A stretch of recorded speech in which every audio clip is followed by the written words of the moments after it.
feel that we're going to do we're asking for a $39 increase a month.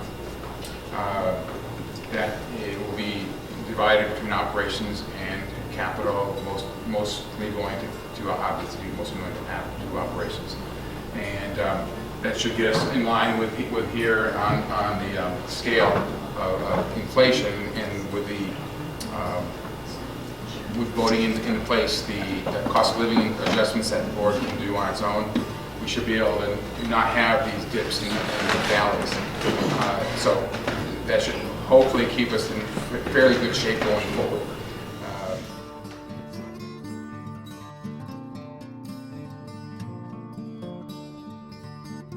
So, like Mr. Muldoon said, we're going to go through this. We've got some slides to just kind of show you where we're at, how we've gotten to where we're at, things we've done over the past year and even the past few years, and then kind of where that leaves us and where we feel we need to go going forward to ensure a great private club experience for the members. So I think everybody kind of knows why we're here, which is to talk about a dues increase. It's never a fun subject. Obviously, nobody wants to pay more. We understand that. I know the board's been very in tune. Obviously, I mean, Lee works in oil and gas. We have a lot of people in that world, and it's not a great environment. With that said, though, there's things that they're not Casper related, they're national, and we'll talk about some of those that are just beyond Casper, beyond, we don't get discounts because of our economy here, and they kind of leave us in a position where we just need to look at some revenues. So the objectives of tonight's meeting, just discuss kind of how we've adapted. I think it's important, if I was sitting in your seat, to know that we're not just trying to do business as usual and, oh gosh golly, it didn't work out. We've been very proactive at the board level, at the management team level, doing a lot of things to try and mitigate the necessity of a dues increase or the severity of one if it was necessary. Kind of tell you where we're at. What are we looking like from a financial perspective? And then some new things coming down the pike that are out of our control. I know I got a couple phone calls. What are the legislative things? We'll get into those. And I think you'll be a little shocked at that. And then, like Lee said, answer questions. I can tell you this is my 11th year in the private club world, 7th year in a board-driven private club world. Our board is as transparent as they come. This is your club. It's their club. These aren't people sitting in a room governing down. It's what trying to do the best thing for the club. It's your club. We want to answer any questions you have. We're proud. We talked about this at our management meeting on Tuesday. I'm proud of each of our department heads. We've asked them to make sacrifices, cuts, change how we do business, new labor standards. And I don't want to tell you it's been a smooth road every day, but they've responded admirably, made a big difference to our operation. And I think even through those decreases, we've seen our service levels rise. So our operational response to changes. I'm a big drive top line guy. I think in the service business, that's where we need to look first. How do we drive top line revenue? We produce new labor standards for all departments. When we talk about labor standards, so on a standard Tuesday, who mans the counter in the golf shop? Who opens the restaurant? Who bartends?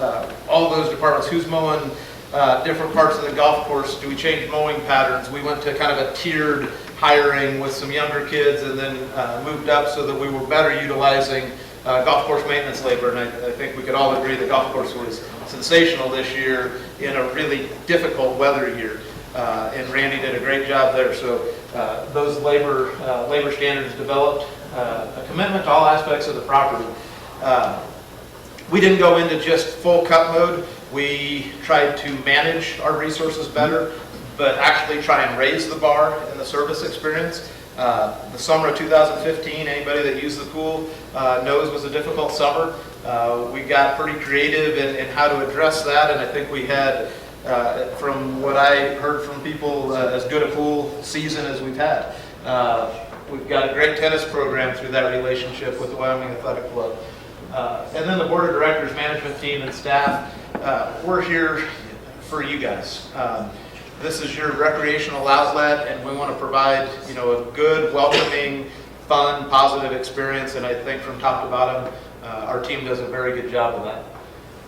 A very common question, and this was in the little, if you happen to watch the video, where are we at? And this slide's slightly outdated now. These numbers have gone up just slightly, but we're having a decent sales year, actually a very good sales year. Yes, we've experienced some loss of membership, but our goal in our management team meetings going back to last fall was to try and capture as much market share as we could. We knew the market was going to constrict a little bit, and we wanted to capture as much of it as we can, and I think we've done a very good job of that. So that just kind of walks you through each of the years, and at the time of this slide, we had sold 47 memberships. I believe that's at 49.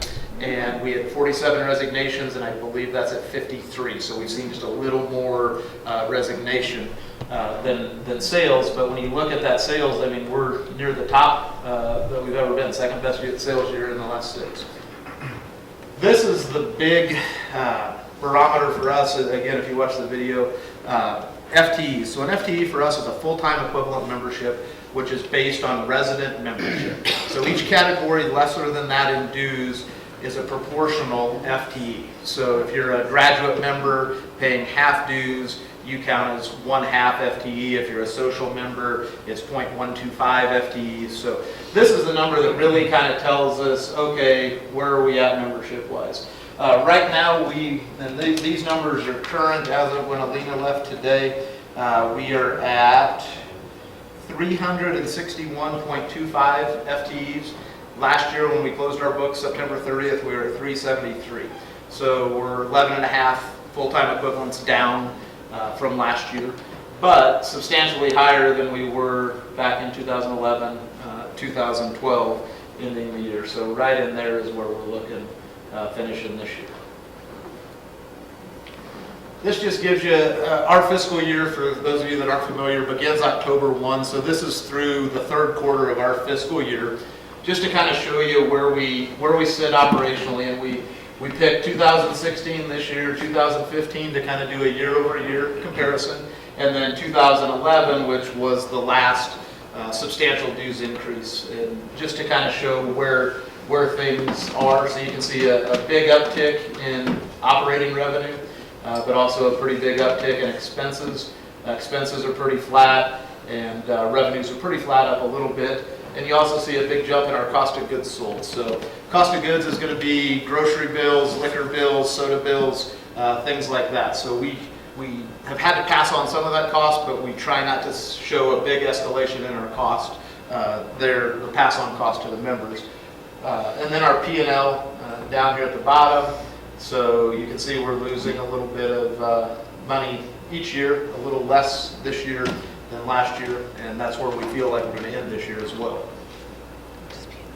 So revenues, just looking at the historical revenues 2011 through 2016, we've increased at 4.31% a year. So that's through some good economy and then obviously some bad economy, and we're still showing a nice positive growth there.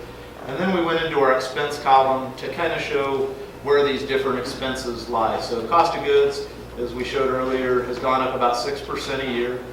Our payroll's only gone up 2.9% a year, which is when you look at the cost of inflation, is really not a substantial increase. Payroll taxes, you see that go up a little disproportionate. It's because payroll taxes are paid on gratuities, golf lessons, things like that. Hopefully we're doing a little bit better job. We've seen our food sales, beverage sales go up with the new bar. Chef Joe doing a lot of good things there, so that payroll tax number goes up a little bit. Health insurance is pretty staggering, and we'll show a slide later that is really sad, but again, kind of out of our control. IRA expense has gone up a little bit. It's a pretty big percentage increase, not a huge dollars increase. And keep in mind, this is through 3 quarters, so it's not pure, but add about 25% of these numbers. Other expenses, as we were preparing for the first presentation, it was brought up, you better be able to tell what other expenses are. So other expenses are going to be chemicals, linen, golf course supplies, flag poles, new flags, things like that. So it's not, the people on the board can tell you, the people on the finance committee, this is all broken out line by line. We have hundreds of GL line items, so don't think that this is just a catch-all bucket that I, throw vacations for Lisa and I into or something like that. And then our total expenses, you can see, are increased at 3.36% a year. The external challenges, I don't know how many of you are familiar with the new overtime law, but it's pretty substantial hit to us. Increased health insurance costs, which I think everybody, whether you're in business, retired, I think we're all feeling the pain there. And then obviously we all know about the energy sector downturn. So what's this new overtime law? Basically, when you have what's called an exempt employee, a salaried employee, if they meet the duties test, and if they made, prior to this new law coming in, if they made $23,660 and met the duties test, they weren't eligible for overtime. Okay? Pretty simple. We have 8 employees that fell into that range for us. We're a pretty seasonal business. You take golf operations side, they might be here 50 to 70 hours a week in July, but in November we say, hey, go hunting, go fishing, go on vacation, have a good time. It's kind of a give and take. That number on December 1st goes to $47,476. So if you are a salaried employee, you meet the exemptions test, and you make $45,000, we have to take your salary, divide it by 2,080, which is 40-hour work week, and pay a time and a half of that number for every minute you work over 40 hours going forward. For our club, that's about a $40,000 hit. So, and we've learned over the last week, Bob and I have been doing some work through the PGA of America, and it's actually worse on the golf side than we even thought, as far as how some things are classified and viewed, and we followed up with an employment attorney, and so it's a big deal, and our 40,000 number might be a little off. It might be a little low after these new things. So what can you do? You can pay time and a half. You can raise their salary above the threshold. You can limit them to 40 hours a week or a combination thereof. So in our situation, the easy thing if I'm sitting in the audience, well, just don't give them overtime. Well, how do we tell Randy that his assistant superintendent, Jesse, in July can only be here 40 hours when we've got irrigation breaks because of an aging irrigation system, we've got floods, we've got droughts, we've got normal golf course preparation, we've got tournaments. It just can't be done in 40 hours. How do we tell Bob that one of his assistants or both of his assistants can only be here 40 hours when they give 7 hours of junior golf on Monday and 2 hours of ladies clinics on Tuesday, and then they give a couple lessons as we go through the week? And when I alluded to, we found out some stuff through the PGA, all those hours count towards their 40-hour work week. So now they've maybe got 25 hours to work in service, daily service for the club. So the advice, I think, was good advice given to me by the employment attorney I talked to, said, you can get creative and you can find a way to save yourself $10,000, and then you're going to call me and spend $30 trying to get your butt out of trouble. And we don't want to jeopardize you as members of the board, myself. So we've got to follow this law. It's a federal law. It takes effect December 1st. Healthcare, the big fun one. You can see in 2011, the last substantial dues increase, $48,500 is basically what we spent on healthcare. We're budgeted next year to spend $123,000 and some change on healthcare. I wish I could tell you it's because we just got into some great coverage and it's a free deductible and they give us a present every year, but it's not that. Our deductible's actually gone up. We transitioned, due to the Obamacare laws, when I first got here, we transitioned into a partially self-funded plan to save the club money. Great experience, worked well. We had our lowest claims year ever this last year. Our renewal date's August 1. Sent in for renewal. Should be no problem, rubber stamp it, let's go. I always plan on a 10 to 15% increase just so that I don't have a heart attack when we get the proposal back. 111% increase is what we were given. That was the quote. So we tried to bid it out to other partially self-funded groups and we couldn't even get a quote back. So we kind of created our own plan to help save the club money, and we're into a fully funded plan with a little bit of in-house partially self-funded that we do. And we went from a $1,500 deductible to a $3,500 deductible. So these aren't egregious, these aren't decisions made by me or the board to overbuy and raise that cost up. Another reason it goes up is obviously our census. We've really stabilized the turnover in the food and beverage side, golf side, ground side. The better job we do at that, the better long-term committed employees we have, the more people are on our census for insurance. So you couple big rate hikes with a more stable workforce, and that number goes up. So those are real dollars that it's not a poor decision, it's not mismanagement, it's just a fact. This next slide, Lee kind of talked about this service we provide or subscribe to called Club Benchmarking. They work with about 2,500 private clubs in North America, and we all provide data. Our financial data, we upload it every quarter to them, and we can compare ourselves. So we're not comparing ourselves against Cherry Hills, we're comparing ourselves to other clubs that are in that $2.5–3 million revenue cycle. These numbers are, or these pie charts are pretty static no matter what dues level you're at, but for our specific dues level, really what they call a healthy club is going to be at a minimum 50% of the revenue comes from dues, 30% from food and beverage, 15% from golf ops, and then 5% kind of from everything else. When you get over to Casper Country Club, we're at 39.4% dues, 40.7% in food and beverage, and then we're pretty close on the golf and other. So what's that mean? What's the problem? What's the issue there? When you send in your dues, you send us $1 of dues. We have $1 basically to deploy to pay bills, pay staff, pay the exorbitant health insurance costs. It's a spendable dollar. When you spend $1 in food and beverage, and I should note, and we have the data to back this up, the median club of our size loses about $50,000 in food and beverage. We make 20-ish. So we actually run a very profitable food and beverage operation. 1.8 cents is what we have to spend on a food and beverage dollar.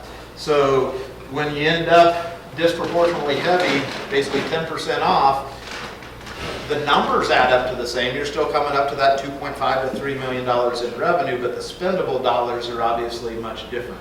The one thing that I'm proud of, happy about, I don't know if it makes any difference, but thankfully I told our board this actually before I even got hired. So it's not Monday morning quarterbacking it. We've known it's an issue. Obviously, as the economy turns down, it becomes more of an issue because you start to lose that Christmas party that was doing filet and lobster tail is now doing chicken. And the chicken party is now doing some appetizers, and that full open bar turned into a cash bar. So we start to see that revenue slides. It's not very good revenue as far as spendable dollars, and it starts to decline. So where do our dues fall? So this is clubs of our size, $2.7 million median revenue. 50th percentile right there at 5,100. This is dues excluding capital. So when you send that check in, if you're a resident member for $256, 230 of that actually goes into operations. 15 goes into our capital account, and 11 goes into the past presidents. So 230 is the actual true operational dollars when we exclude capital dues. We're down here in the 2nd percentile, which means there's one other club is our best guess that actually has lower dues in our revenue size. Total membership revenue, we're way up to the 19th percentile because for a club of our size, we do have a lot of members, which is good. And now the less fun part when we start to talk about dues and what the board, what I feel, and give you some corroborating data. But, so this kind of takes you through the historic time. You can see the cycles. We go about 5 or 6 years and nothing happens, and then we make an increase, and we go about 5 or 6 years and nothing happens. And this is just that same data put into a slide with the darker line, the bottom line, and I apologize for these colors not being super easy to distinguish, but the darker line there is actual, And the top line, the lighter line, is adjusted for inflation over time. So you can see the dips, catch-ups, dips, catch-ups, dips, catch-ups. That's very, very common for a board-governed, member-owned club, because I know a lot of you have been on the board that are out there. Nobody wants to be on the board that had to raise dues, right? There's nothing more proud than, boy, when I was on the board, we didn't have to do that. Well, every year we know it's getting more expensive. So it kind of creeps up and we don't do anything with dues, and then we go, holy cow, if we don't increase it by $20, $30, $40, we're in real trouble. So then you see this catch up, and then it's, whoo, we got that done. Everything gets a little more expensive every year, but we don't do anything. You guys, as our membership, passed 2 years ago the cost of living increase. So now the board has the ability each year to increase by the cost of living without it taking a membership vote. Anything beyond that takes a 50% plus one vote of the membership. So just a little slide there. I don't know, it's probably mean. I don't. But so what's the number? If you look here at this gap, it's about $40, $42, I think. Through our club benchmarking, every year we get a consultation for free, and we kind of, okay, where do you think it should be? The number they came up with was $285 to $295. When we wrote the budget, and this is exciting, if we get this passed, and we budgeted an 8% attrition, because we know if it passes, there's going to be some people that make the decision, to leave. And we always experience a little loss in the summer, or in the winter, excuse me. We budgeted a $321 operational positive next year if it passes. And that's going into effect January 1. If it doesn't pass and we don't change anything, and we already talked earlier, right? We've cut. Randy's budget is smaller than it was 4 or 5 years ago, and he's putting out a better product through better strategy, a lot of hard work, a lot of time here, and doing a great job. If we don't get it passed and we stick kind of with our normal attrition, without changing anything, we're looking at about a $76,000 loss next year. We can't continue to do that. I'm more of a numbers nerd. I'm not a big touchy-feely guy, but I want to be super clear. If it doesn't pass, there's probably going to be some people that aren't here, and that's not a scare tactic. It's a fact. We've cut all of our cuttable expenses to a point that there's really not much more we can do. I can't cut chemicals. We can't cut laundry detergent. We can't cut, paper bags and whatever the little stuff is. We're down to bodies now. To make a $75,000 cut, after I've already asked them to cut everything they could, and they've done it, that's the next thing. And it's not a scare tactic. It's just, I would hate for somebody to vote no and then see a change in our staffing and go, where's Billy Bob? Oh, Billy Bob doesn't work here anymore. We had to let him go. I don't want anybody to fall into that and just assume that this is one of those, boy, it'd be nice if we got it passed. We have to run your club to keep it around, right? We all know what's going around in different places. That's not going to be us, so we'll adapt. But we'd like to continue to provide the high level of service, the true country club experience. We feel that we're the only what I'd call 360-degree country club around in this region. We've got pool, we've got tennis. Jen's got events coming out her ears. We had 15 people come to Canvas and Cocktails. Thank you. Last week we had 19 people come to Family Bingo Night. We're a true full-service club with stuff going on year-round. Obviously, we know golf is the big draw. The Schmitz, you guys are big supporters of Jennifer's family stuff. So we feel like we're it. We're the true private club. But to continue to do that, we've got to have the revenue to be there. And I know, Chris, you guys told me a lot of stuff. You guys are just at Campus and Cocktails, and you utilize date night the same night. So that's kind of where we're at. Again, it's not, don't want anybody walking out of this meeting going, holy cow, the country club's about to shut down. That's not true. But we want to be able to continue to provide the same level of service and the same experience, and to do that, we need an increase.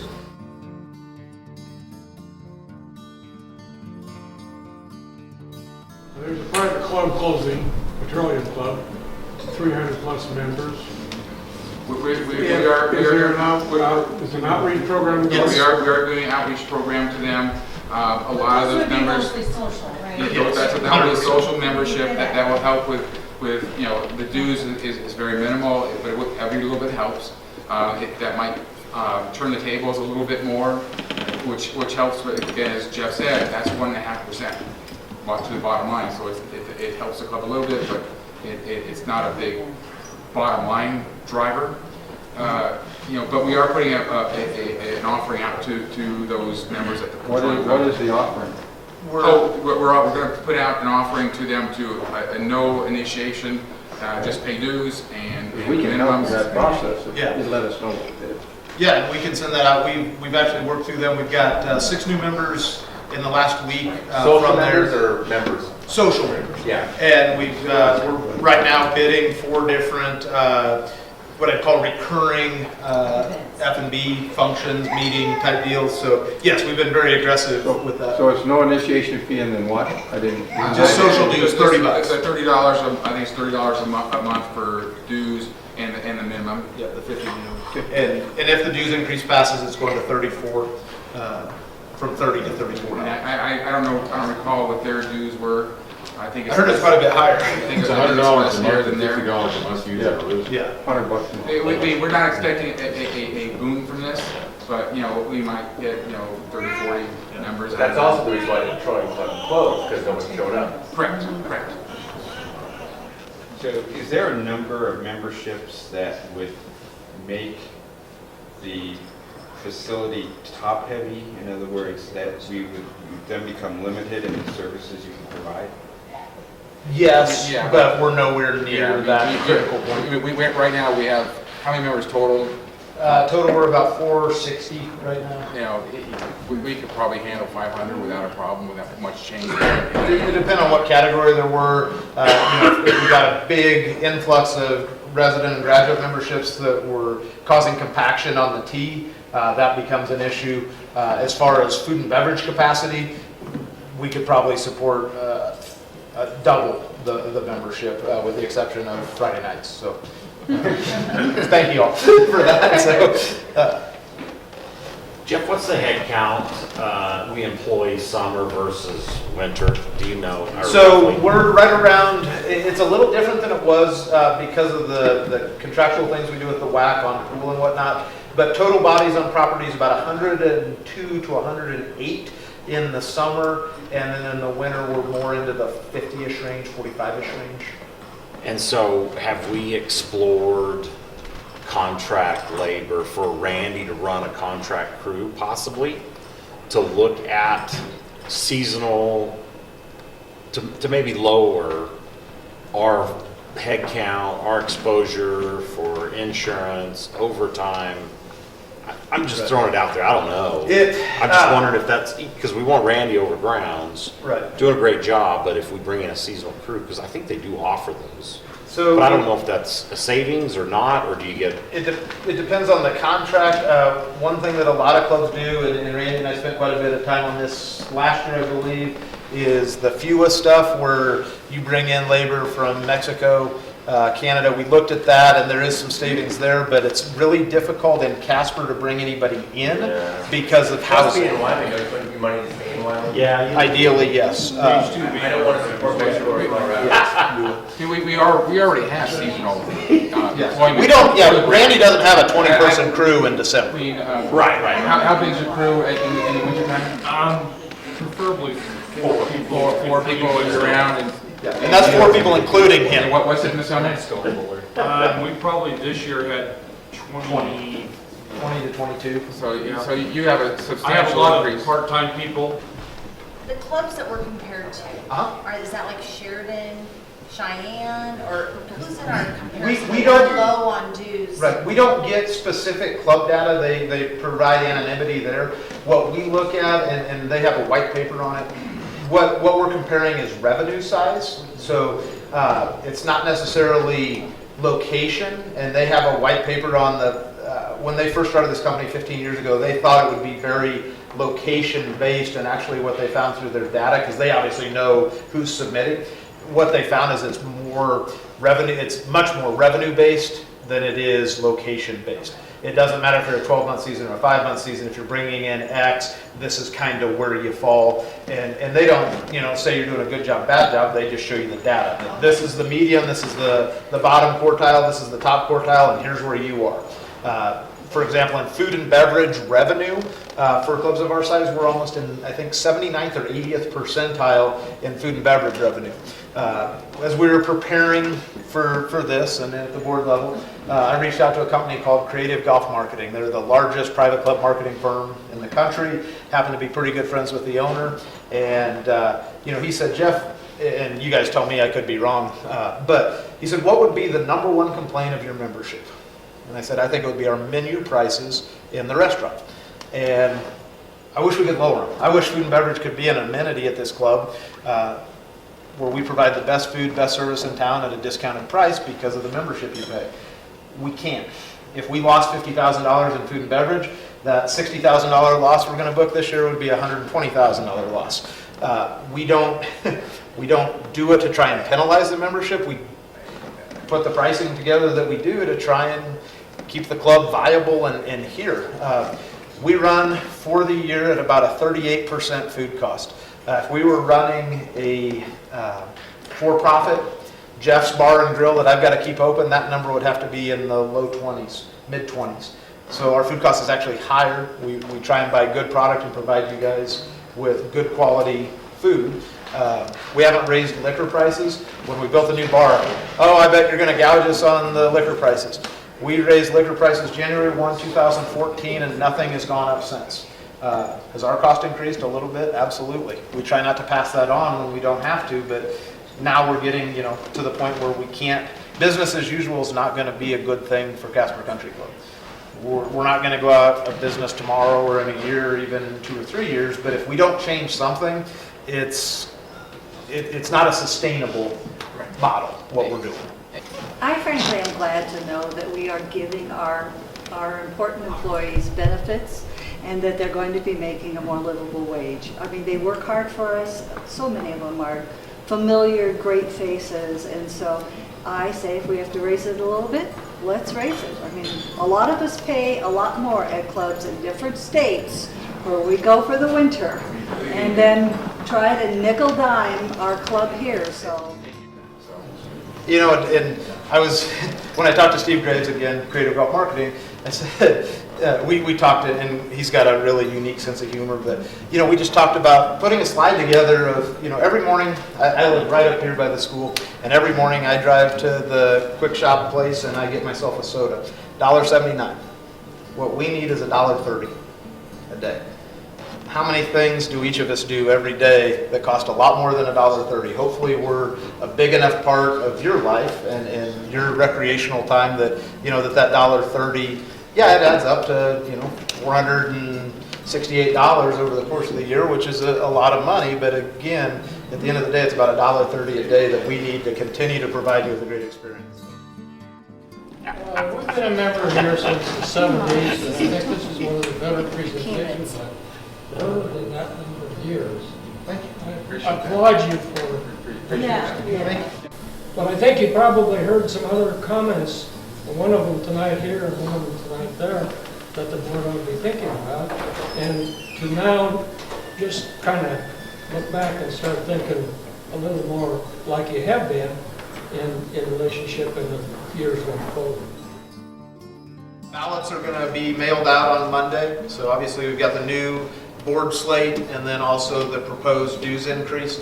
And then those can be turned in anytime between when you get it and October 20th. And it takes an affirmative, October 20th is the annual meeting, and it takes an affirmative vote, 50% plus one member to pass the dues. Votes. Yeah, of the votes turned in.